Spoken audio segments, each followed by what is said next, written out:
I didn't go on The Bachelor for fame. I went on because my life had really changed and I needed to write a whole new story. At the time, I had just gone through a divorce. I had a 3-year-old son. I loved to travel. I loved adventure. And suddenly it felt like all that was gone, or at least just on pause for a little while. I was a dad first, which I love, but the version of my life that I thought I was going to live just literally blew up in my face. So when the Bachelor opportunity came up, I didn't say yes because I wanted to be famous or just be on TV. I said yes because I wanted an adventure.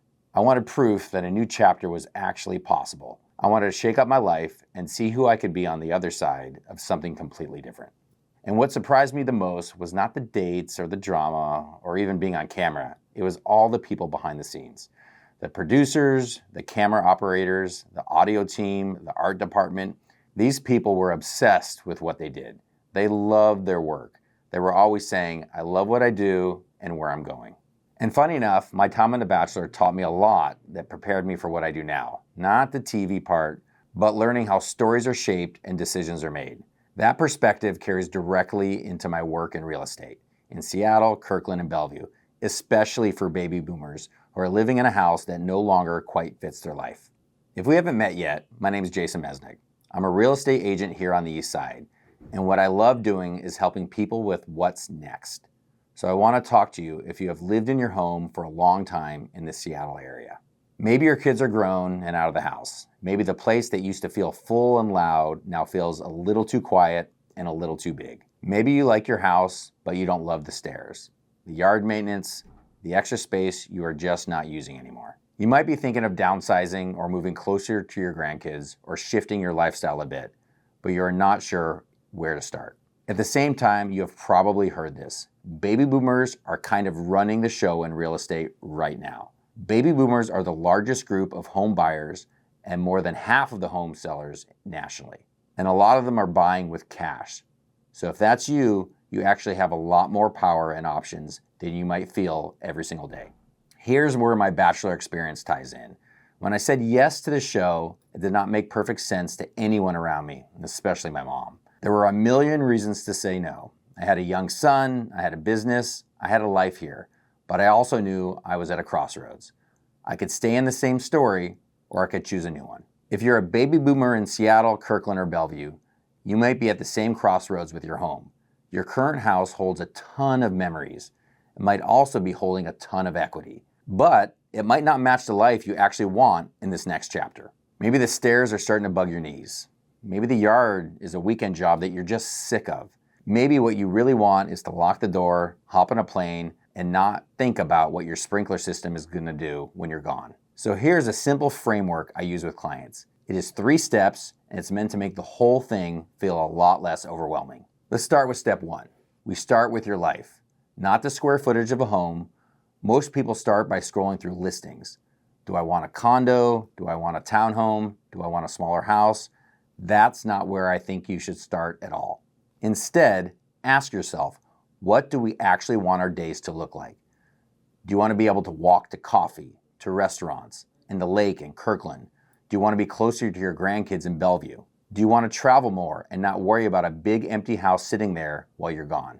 Do you want one-level living so you're not hauling laundry up and down the stairs? When I went on The Bachelor, I didn't say, I need her and I'm going to get married from this thing. I said, I want an adventure. I want to feel alive again. I want something to open up my world. The show was just a vehicle for all of that. Your home is similar. The house is not the goal. Life's the goal. The home is the tool that makes that life easier. So we start with life. Once we know what you want your days to feel like, then we can match that specific neighborhood and the specific type of homes to your life. Step 2, turn the equity you have built in your home into options. You have owned a home for a long time. Especially in the Seattle area, there's a good chance that home has gone up a ton in value. That equity is what most people dream of. It could be the same thing that lets you buy a condo or a smaller home with far less or even no monthly payment.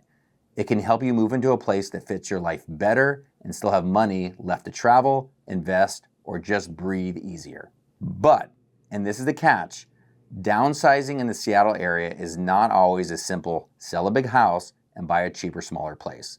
Prices on smaller homes and condos have jumped up too. And that is one reason some people feel stuck. This is where the numbers matter. We need to figure out what your home is realistically worth, what you would walk away from after paying off any loan and closing costs, what your target next home would roughly cost, and how all that affects your housing costs and your cash flow. On The Bachelor, what you see is chaos and drama, but behind the scenes, there is a production schedule, a budget, a crew, and a very detailed plan. It's not random and doesn't have nearly as much drama as you actually think. Your move should not be random either. Once you see the actual numbers, the decision gets a lot clearer. You might find out, hey, if we sell our home, we can buy a condo in downtown Kirkland and still have money left to travel every year. Or maybe we can move closer to the kids in Bellevue and lower our monthly payment. The point is, your equity gives you options. The numbers show exactly what those options look like. Step 3, build a real strategy, not just a conversation that in your mind you're thinking, someday we should actually move. This is where people get stuck scrolling Zillow in their bed, getting overwhelmed and doing nothing. There's a lot of moving parts. What do we do first? Sell or buy? Do we need to stage or update our current house? Or do we just leave it as is? Could we negotiate renting back our current home so we don't have to move twice? Is there a way to make this smooth instead of stressful? When I saw how the producers ran The Bachelor, everything was intentional. Every date, every location, every conversation had a purpose for the show. That is how a good real estate plan works too. For a lot of my baby boomer clients, the plan looks something like this. We sit down and go through all your goals and all your fears. Then we look at what your home's worth and what your options are. If it makes sense to move, we build a step-by-step plan. Maybe we decide to lightly refresh the house paint, the landscaping, some simple staging to make sure you get top dollar without over-investing. We figure out the ideal time to go on the market based on what's happening in your area right now. At the same time, we narrow down where you actually want to land. That might be a condo in Kirkland near the water, or a one-level home in Bellevue, or a low-maintenance home in Seattle with great walkability. Then we say, how do we do it? Buy first, sell first, some kind of bridge strategy. The goal is that you never feel panicked, never feel homeless, and you always know what the next step is. The less you have to worry about logistics, the more you can focus on the life you are moving into. There is one more piece that I want to acknowledge, the emotional side. Your house is not just wood and drywall. It's where you raised your kids, celebrated holidays, had hard conversations, and built a life. So of course, it is emotional to think about leaving that. When I went on The Bachelor, I was not only leaving my comfort zone, I was leaving a picture of who I thought I was and what my life was supposed to look like. There was grief in that, even though I was excited about what was next. It is the same with a home that you have lived in forever. You are allowed to be sad and nostalgic and still make a decision that is right for your future. Selling does not erase your memories. It just frees you up to create new ones. And if you are a baby boomer in Seattle, Kirkland, or Bellevue, or anywhere around here, you are in a powerful position. You have the equity. You have an amazing life with great experiences. You know what matters and you know what doesn't. The real question is, what do you want this next chapter in your life to look like? If you're watching this and you're thinking, that's me, our house really doesn't fit us anymore, but I have no idea where to start, here's what I would suggest. Pause, pause, pause. Reach out to me and let's just talk. No pressure, no commitment. Think of it like a story session of your life. We will start with what you want your days to actually look like. Then I will help you understand your numbers.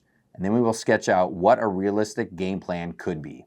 When I said yes to go on The Bachelor, it was my way of betting on the idea that there is so much more in life to explore. If you're a baby boomer in the Seattle area and wondering what's next, if you are ready to at least explore what that could look like, I would love to work with you on this.